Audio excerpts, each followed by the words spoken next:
Okay, here's our purple bag, and I've done my best to kind of segment these pieces out to sort them, and it looks like we're in groupings of 4 for everything except for here we have 6 and 6 and 8 for those. I don't know if you guys can see these two here. They're the same piece, but looks like they were different.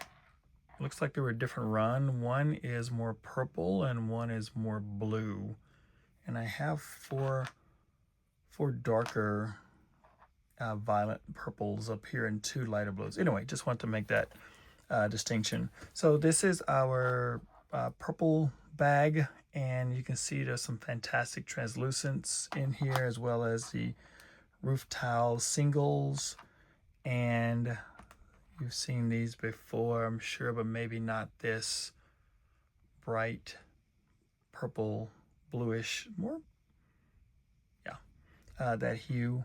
And we have some longer roof tiles, some 2x3s, which gives a good slant, and a couple of other system bricks here with this much lighter purple lavender looking color. So, and I know you like talk about this piece. So this is the curvature piece. I've seen this in a few sets. You may have seen this on the video with the AI character moving his arms up and down, and this has axle insert elements on it, which gives it a cylinder kind of continuous part there. So that would be a flat part there to go to the bottom, and if you keep going you can do a full half circle or semicircle with those, and it's only 4 in there, but they do allow you to make different shapes. So you can make the creature or the character's arm go up and over and forward, and different segments there